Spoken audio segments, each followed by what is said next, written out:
지난주 주일에 제가 하버드 대학교에서 72년 동안 연구한 것을 토대로 한 책, 행복의 조건이라는 책을 소개해 드린 적이 있습니다. 그 책에 대해서 그 행복의 조건 중에 가장 첫 번째가 뭔지 기억이 나십니까? 바로 고난을 어떻게 대처할 것인가에 대한 문제였습니다. 그러니까 살면서 우리의 인생에 고난이 없지는 않을 겁니다. 크고 작은 고난이 있는데 문제는 그 고난 속에서 오는 또 실패도 오고, 근데 그 실패 속에서 내가 어떻게 반응하느냐, 그 반응하느냐에 따라서 우리가 그 실패를 딛고 그 고난과 실패가 나에게 디딤돌이 되기도 하고, 만약에 우리가 그 실패에 대한 반응이 부정적이거나 원망하거나 그리고 거기에 머물러 있으면 오히려 그것은 나의 인생에 걸림돌이 된다라고 말씀을 드렸습니다. 그리고 언제나 이게 사실 실패나 고난들은 큰 문제보다는 작은 곳에서 올 때가 많죠. 그래서 어려운 일들을 잘 넘기고 나서 됐다라고 생각했을 때 아주 사소한 걸로 무너지는 경우들이 의외로 많습니다.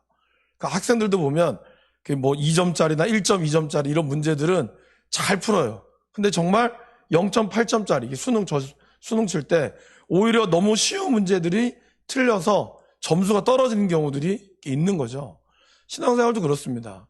어려운 일이 생기면 성도들이 다 같이 모여 기도하죠. 우리가 기도하는 것만이 살 길이다. 그렇게 압니다. 그렇게 해서 정말 그 기도로 어려움을 극복하다가 아주 사소한 것들로 인하여 무너지게 되는 그런 일들이 있다라는 것입니다. 오늘 우리가 앞에 봤던 6장에서 여리고 성이라고 하는 어마어마한 성을 이스라엘 백성들이 정말 잘 이겼습니다. 여러분, 이 가나안 전쟁의 원래 근본은 뭐죠? 가나안 전쟁은 단순히 정복 전쟁이 아니죠. 영토를 많이 먹고 그래서 이스라엘이 부자가 되자 이러한 것이 아니라 하나님께서 아브라함에게 했던 약속과 그리고 가나안 땅에 있었던 그 신들에 대한 하나님의 공의로운 심판인 거죠. 그 심판을 잊지 않아야 했다라는 것입니다. 그래서 그들이 전쟁 가운데서도 그렇게 어려운 여리고성을 잘 점령을 했지만 결국 그 안에 있는 전쟁의 승리로 오는 그들 안에 있는 이 방심, 탐욕이 거기에서 신할산 메투 한 벌과 금과 은을 훔쳤던 아간의 탐욕으로 인하여 공동체가 위기에 빠지게 되었습니다. 그러니까 우리에게도 이러한 일들이 일어날 수 있는 거죠. 단순히 가나안의 어떤 정복 전쟁이만이 아니라 저와 여러분들도 사실은 마음 전쟁을 늘 하고 계신 거죠. 부부관계부터 시작해서 그리고 어떤 사람들과의 관계들, 사업에서 만나는 그런 일터들, 아주 큰 프로젝트를 잘 성공했지만 사소한 것들로 인하여 우리가 방심함으로 오는 그러한 무너짐들이 의외로 많다라는 것입니다. 우리도 그렇기 때문에 우리가 말씀 가운데서 그러한 것을 잘 살펴볼 필요가 있다라고 하는 것이죠. 특별히 이 아간이 넘어졌던 이 탐욕의 문제는 지금 우리 한국교회와 지금 우리에게도 여전히 존재하고 있다는 만큼 아주 이 물질에 대한 어려움들이 많이 있습니다. 물질이 필요 없다는 뜻이 아니죠. 하지만 물질에 대한 욕심이 점점 커질수록 우리들은 그것을 걷잡을 수 없게끔 나아간다라는 것입니다. 그래서 어떤 학자는 이렇게 얘기했습니다.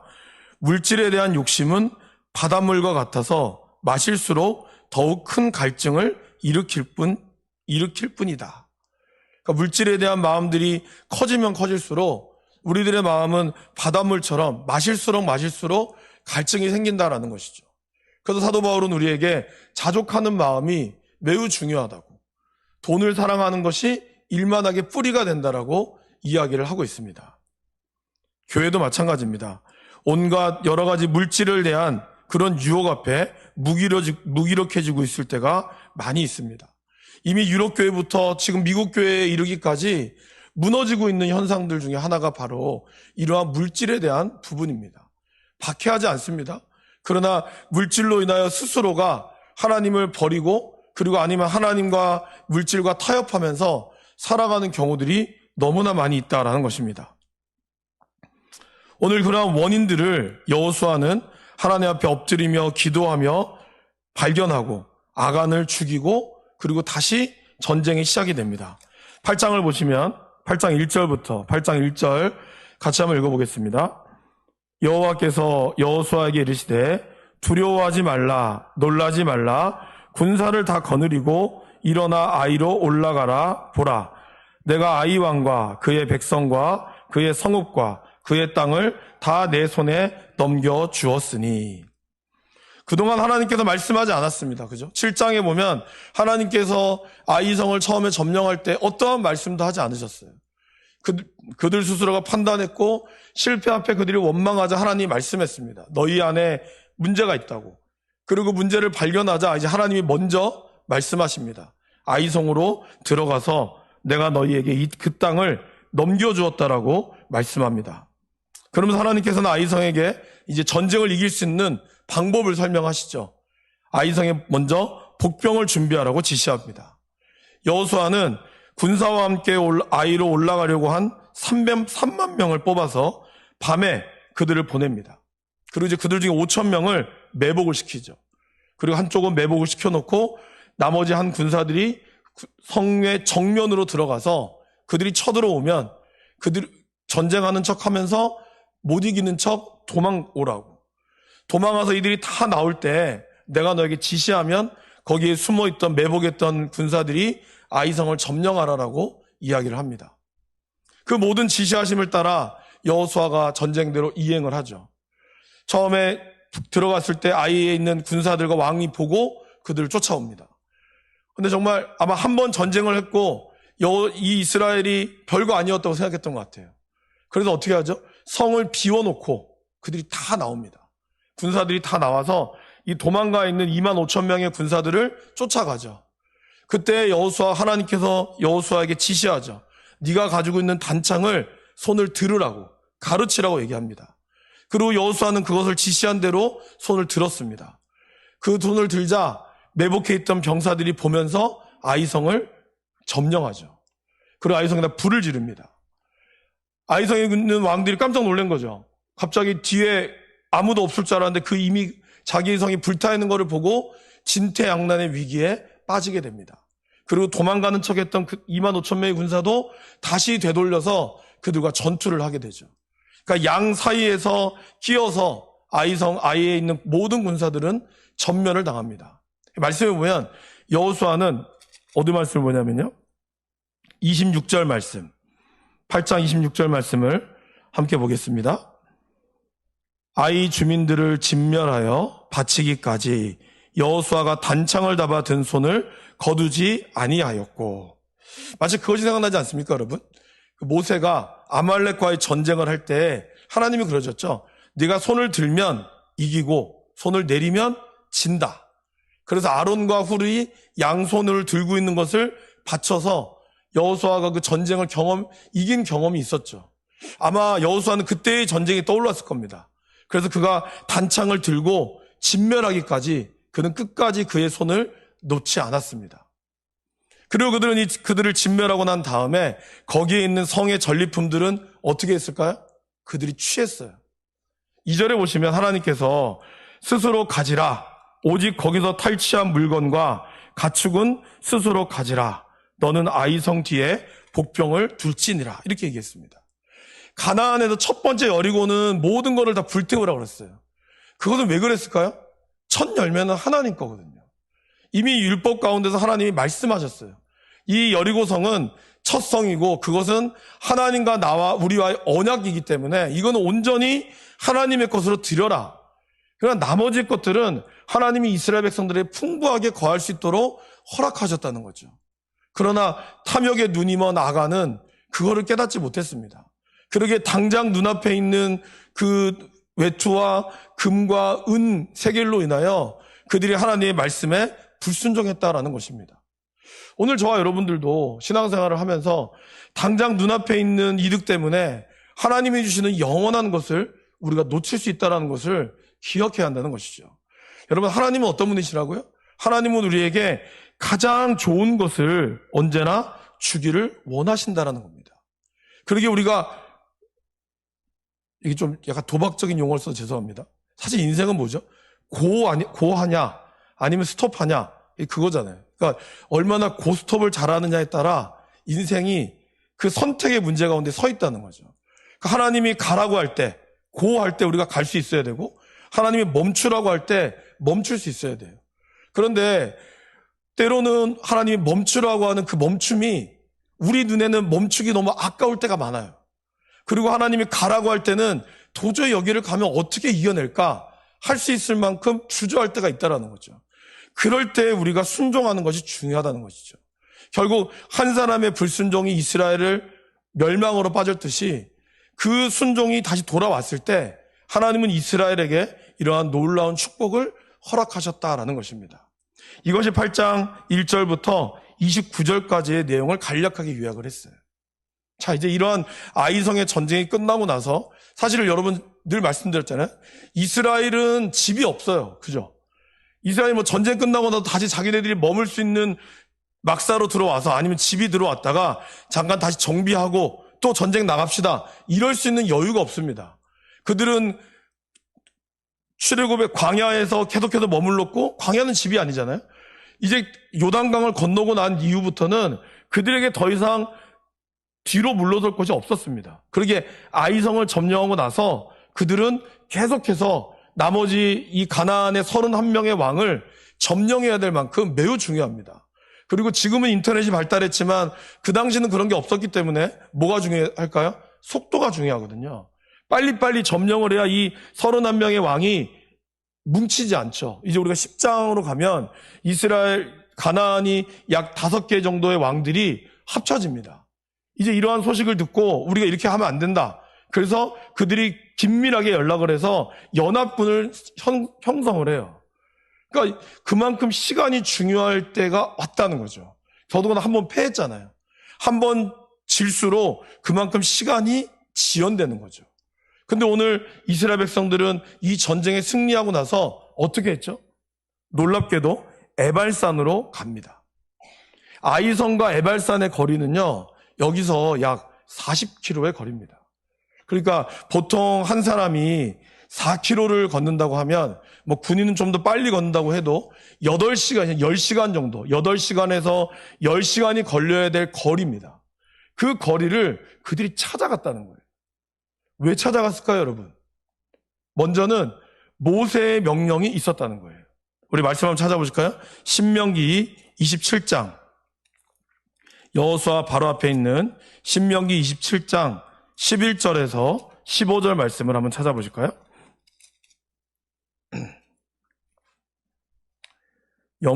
신명기 27장 11절에서 15절 말씀.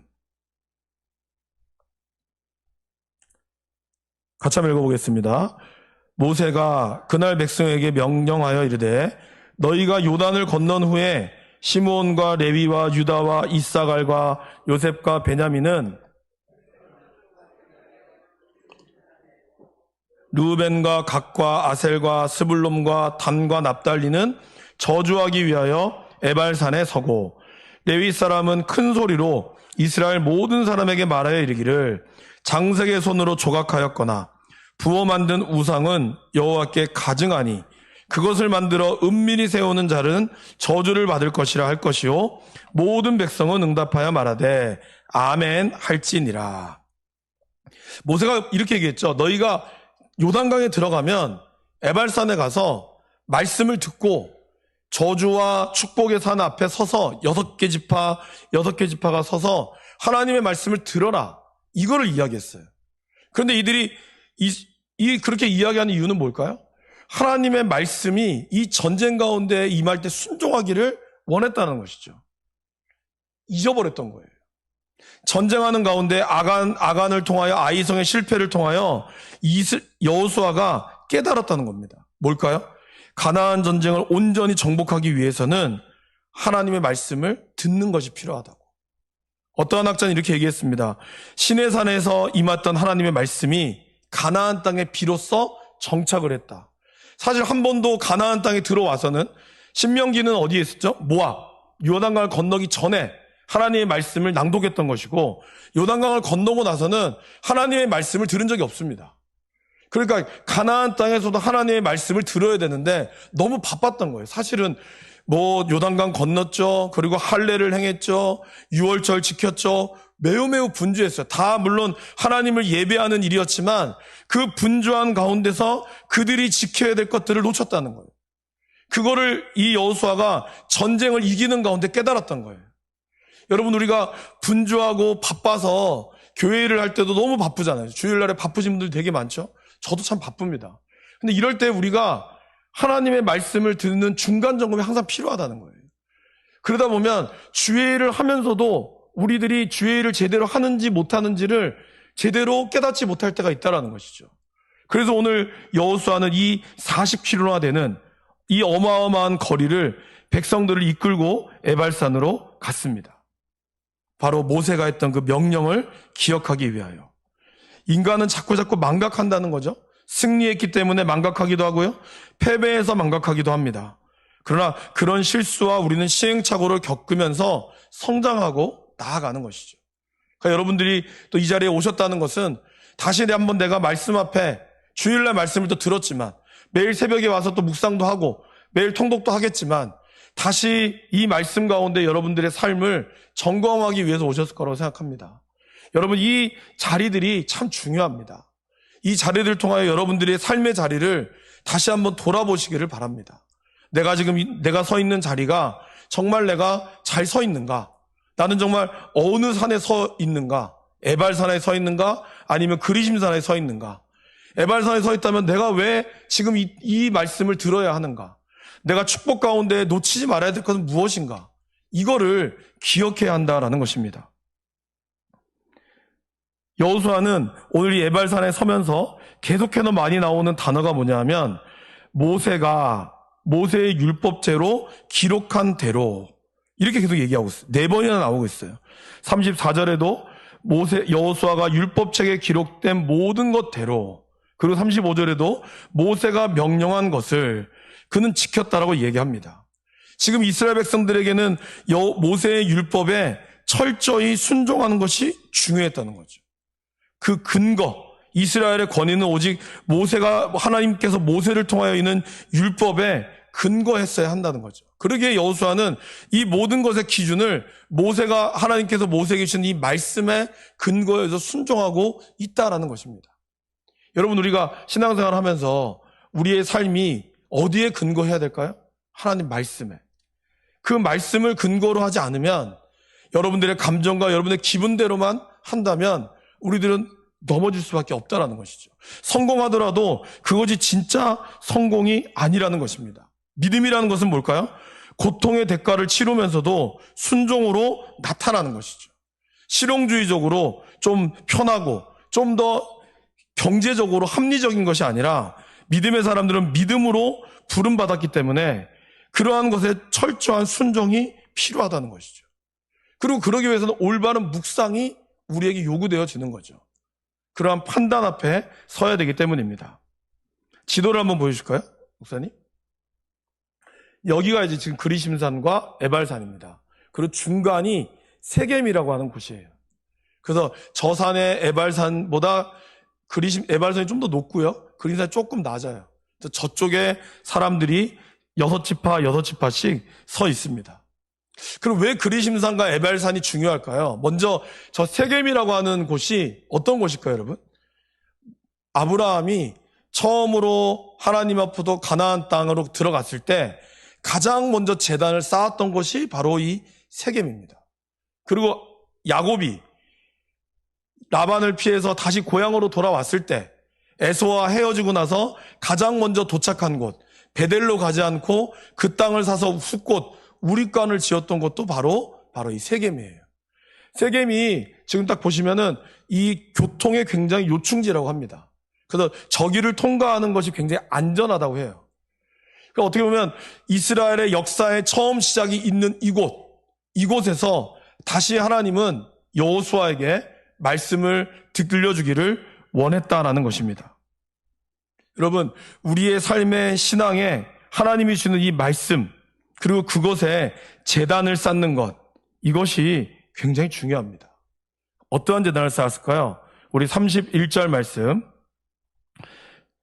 31절 말씀 같이 읽겠습니다. 이는 여호와의 종 모세가 이스라엘 자손에게 명령한 것과 모세의 율법책에 기록된 대로 쇠 연장으로 다듬지 아니한 새 돌로 만든 제단이라.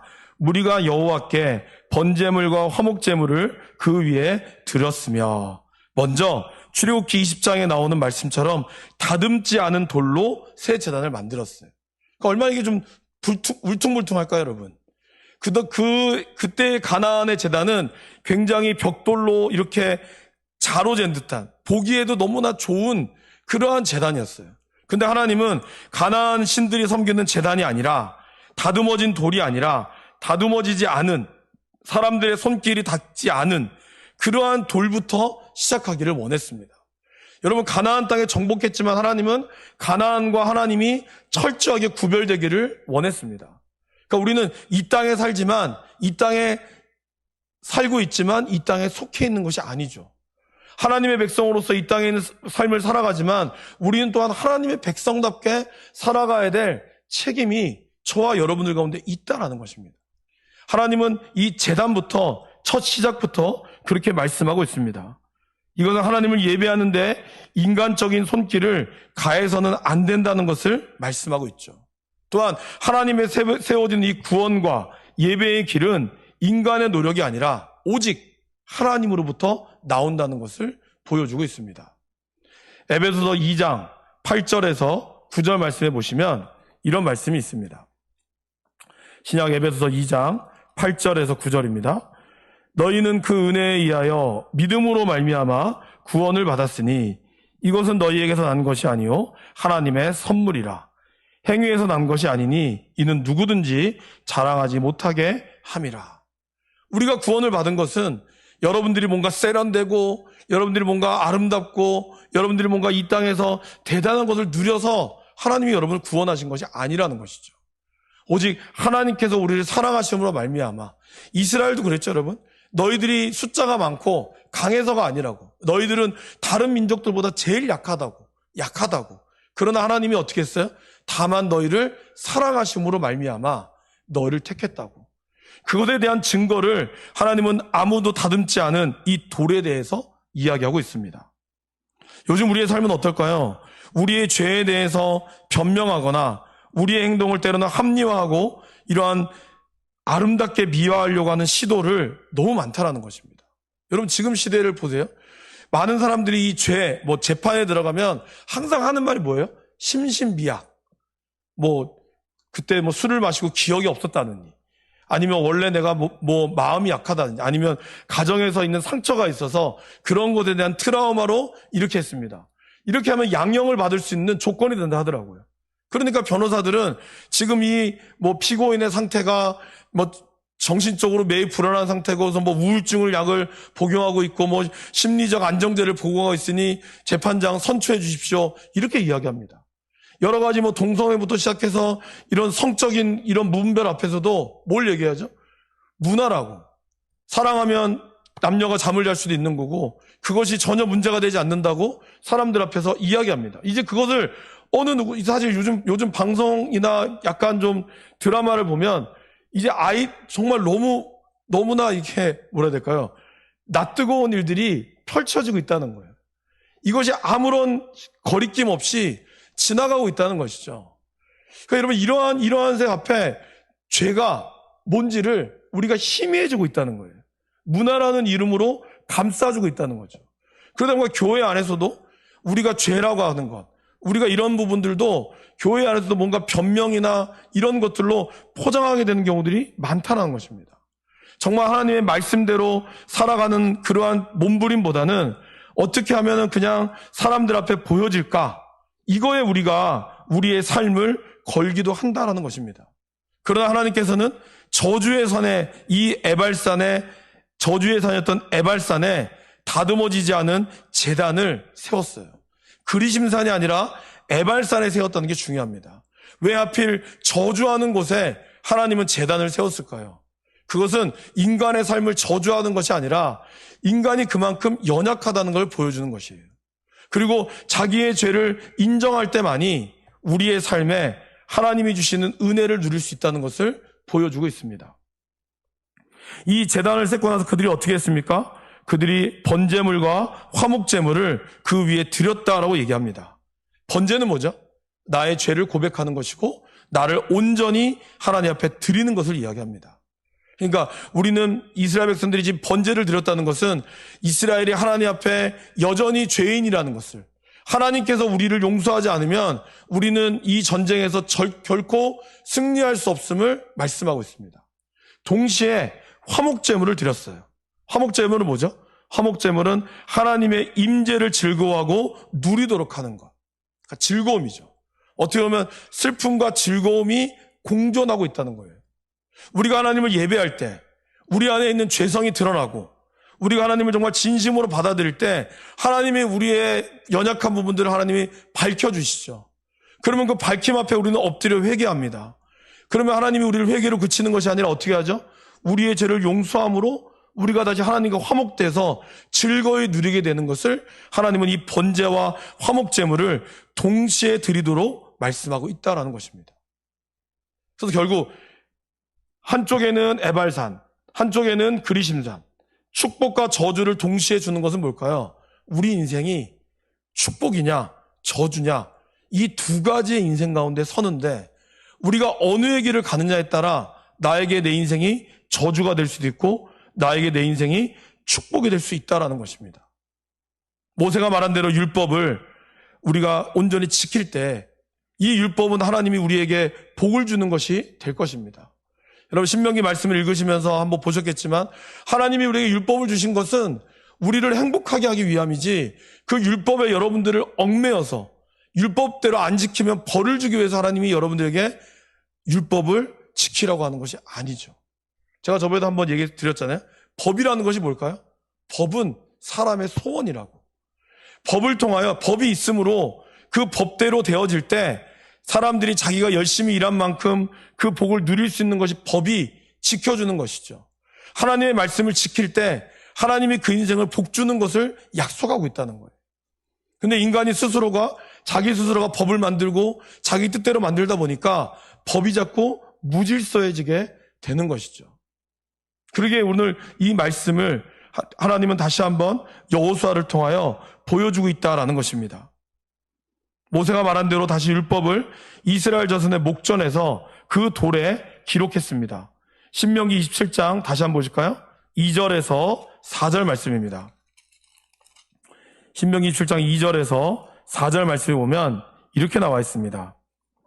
5절까지 읽어볼게요.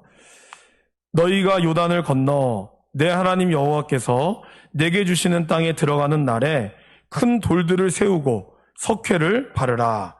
요단을 건넌 후에 이 율법의 모든 말씀을 그 위에 기록하라. 그리하면 내 하나님 여호와께서 내게 주시는 땅, 곧 젖과 꿀이 흐르는 땅에 내가 들어가기를 내 조상들의 하나님 여호와께서 내게 말씀하신 대로 하리라. 너희가 요단을 건너거든 내가 오늘 너희에게 명령하는 이 돌들을 에발산에 세우고 그 위에 석회를 바를 것이며 또 거기서 내 하나님 여호와를 위하여 제단 곧 돌단을 쌓되 그것에 새 연장을 대지 말지니라. 오늘 뭐라 그러죠? 요단에 들어가면 거기 큰 돌을 세우라 그랬어요. 그리고 거기에 석회를 발라서 그리고 거기에 어떻게 하라고요? 그 위에 기록하라라고 얘기하고 있어요. 오늘 여호수아가 어떻게 했습니까? 다시 여호수아로 돌아오시면 그들이 32절에 여호수아가 거기서 모세가 기록한 율법을 이스라엘 자손의 목전에서 그 돌에 기록했다라고 나옵니다. 그러니까 모세가 이야기한 것을 그들은 기억했고 그리고 그대로 기록하고 있는 거예요.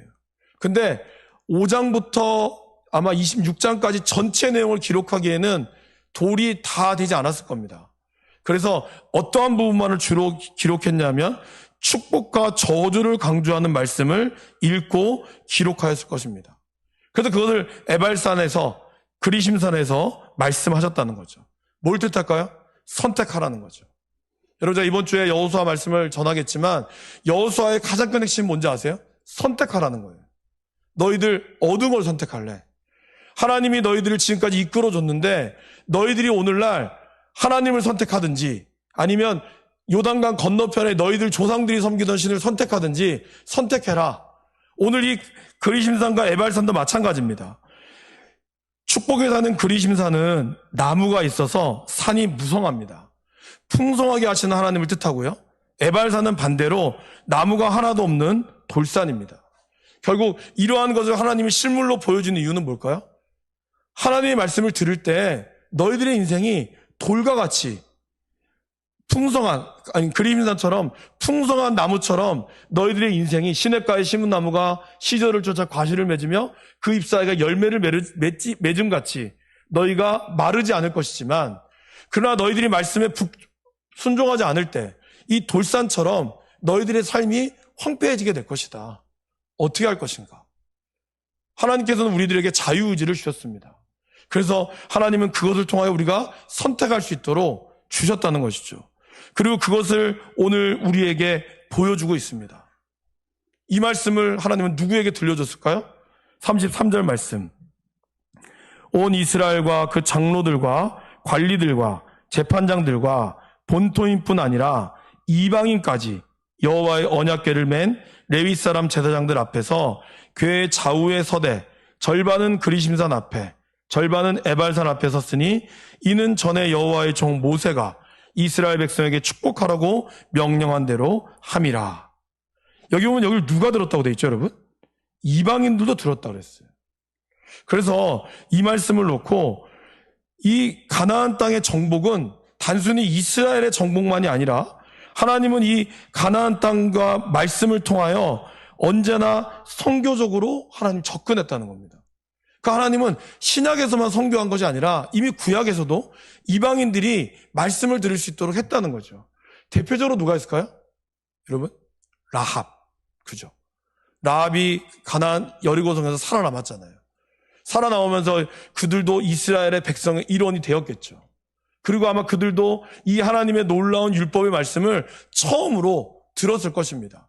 이 율법의 준언함뿐만 아니라 하나님의 약속을 들었을 겁니다. 이스라엘 사람들뿐만 아니라 이방인까지 하나님께서 이 말씀을 듣도록 하셔서 다시 한번 모든 땅이, 이 가나안의 모든 백성들이 하나님의 백성이 되기를 하나님은 누구보다 원하고 있었다라는 것입니다.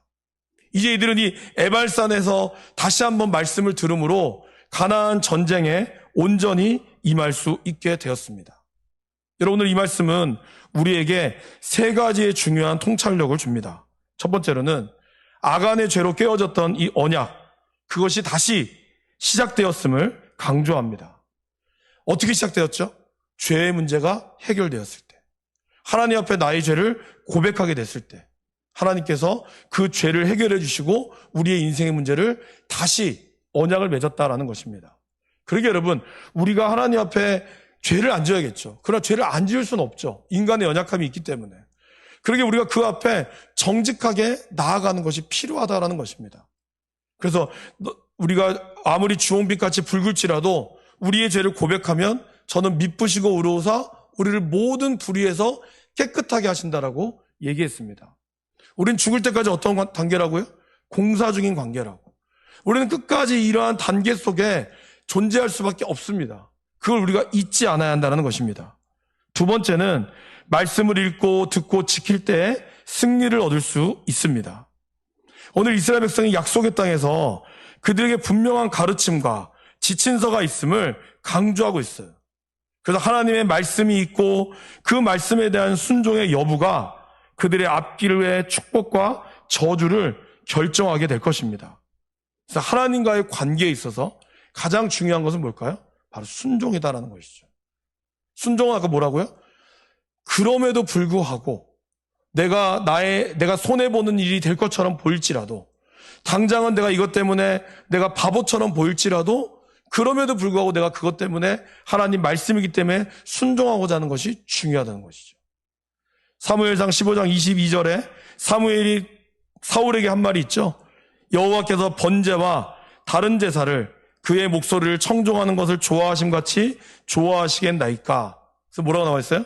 순종이 제사보다 낫고 듣는 것이 순양의 기름보다 낫다고. 하나님은 이스라엘 백성들로 하여금 다시 한번 이 아이성의 패배를 통하여 하나님 말씀 없이는 이길 수 없다는 것, 죄의 문제가 온전히 해결되지 않고는 이 전쟁에 승리할 수 없음을 다시 한번 보여줍니다. 마지막 세 번째로 약속의 땅, 이 정복의 이야기의 흐름을 재물과 율법에 대한 이야기로 가는 것은 우리 인생의 문제는 군사적으로 뭔가 스킬이 필요한 것이 아니라 진정한 승리는 어디서 온다고요? 우리가 하나님을 예배하고 그리고 순종이 바탕이 될 때 우리가 진정으로 승리할 수 있음을 온다라는 것입니다. 전쟁에서의 승리가 자칫 교만으로 올 수 있듯이 인생에서의 성공 뒤에도 교만함이 올 수 있다는 것입니다. 그래서 여호와께서는 어떠한 상황에서든지 하나님을 의지하도록 우리를 말씀하고 있습니다. 그래서 여러분, 우리가 수요 예배를 오는 것, 금요 기도회를 오는 것, 새벽 예배도 마찬가지입니다. 우리가 이걸 통하여 다시 기억하고 말씀대로 살아가고 우리 마음을 점검해야 하는 것이죠. 큰 틀에 보면 우리의 삶은 매일 다람쥐 쳇바퀴처럼 돌아가는 것 같아요. 그죠? 매일 똑같은 것 같습니다. 밥 차려주고 밥 먹고 출근하고 아니면 집안일하고 그리고 점심 먹고 또 아이들 올 때까지 기다렸다가 또 남편 올 때까지 기다렸다가 아니면 남편도 일하고 돌아오면 같이 자고, 이런 것이 눈에 보이는 건 너무 똑같은 것 같아요. 근데 여러분 어떻죠? 오늘 하루 기분 좋으셨습니까? 어제는 좋으셨어요? 매일 우리의 기분은 참 이상하게도 똑같지가 않습니다. 똑같은 상황 같은데 어떨 때는 좋고 어떤 거는 달라요. 그때그때 다르다는 거죠. 왜 그럴까요? 우리의 인간의 마음이 온전하지 않기 때문입니다. 해가 2023년도, 24년도로 그냥 바뀌었어요. 그냥 해만 바뀐 건데 여러분 어떠세요? 또 다릅니다. 또 달라요. 어떤 분은 한 살 더 먹어서 건강이나 이런 거 또 다르고 아이들도 또 달라요. 희한하죠. 이러한 변화 속에 우리는 늘 서 있어야 한다는 것이, 서 있다는 것입니다. 그러기에 우리에게는 그때그때마다 필요한 말씀이 필요하다는 것이죠. 언제나 하나님을 예배하는 삶을 살아야 하고, 그리고 이러한 삶이 하나님의 전적인 인도와 보호하심을 통한 은혜의 결과라는 것을 우리가 인정해야 한다라는 것입니다. 여호수아는 이 아이성의 전투를 통해서 에발산에 갔던 것처럼 모세가 떠올랐을 겁니다. 그러면서 모세가 했던 그 말들이 떠올랐을 거예요. 어떻게 하는 것이 내가 승리할 것인가? 오늘 우리의 위기의 순간에 여러분 뭐가 떠올라야 될까요? 하나님의 말씀이 떠올라야 하는 거예요. 나의 생각과 내 기분이 아니라, 그죠? 하나님은 여러분 큐티하거나 하잖아요. 그러면 일일이 하나님이 답해주진 않아요. 어쩔 때는 답해주지만 어쩔 때는 침묵하십니다. 답답하죠. 그러나 때로는 그렇지 않습니까? 아이들이 지금 여원이 여준이 좀 또래 저희 아이들이 어릴 때는 일일이 가르쳐줬지만 지금은 일일이 가르쳐주지 않습니다. 아이들 스스로가 판단하는 거죠. 근데 그 판단의 근거는 어디서 나올까요?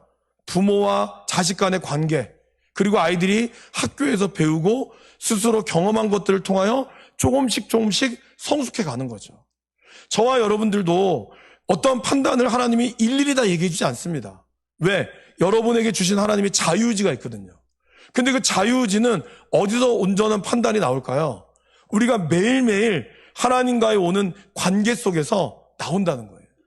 그러게 우리가 눈에 보이지 않지만 하나님과의 관계에 매일매일 충실할 때 당장에 그 효과가 눈에 보이지 않을 것처럼 보이지만 그것이 쌓이면 여러분들이 어떠한 것을 선택해야 될 때 여러분들이 가장 지혜로운 선택을 하게끔 하나님 만들어 간다는 거예요. 그러게 우리에게 이 말씀이 필요하다는 거죠. 그리고 암송이 필요한 거예요. 여러분의 위기의 순간 하나님이 여러분이 그 말씀을 떠올리게 하실 것이고 그것이 여러분들을 기도하게 해서 지혜가 생긴다라는 것입니다. 그래서 여러분 말씀과 기도의 훈련의 자리에 우리가 서 있어야 됩니다. 이제 상반기에 또 구약 파노라마라든지 1:1이라든지 이런 것들 다시 시작합니다. 묵상도 계속 하고 있고요. 여러분들 그 자리들이 기회가 됐을 때 함께 할 수 있기를 바랍니다. 그것이 여러분들의 삶을 하나님께서 풍성하게 만들어줄 수 있는 이런 밑바탕이 되는 것이죠. 그것을 우리가 잊지 않을 때 오늘 이 에발산에서 예배를 드리며 다시 이스라엘이 출발할 수 있었던 것처럼 저와 여러분의 삶에도 하나님이 주시는 은혜와 축복이 있게 될 줄 믿습니다.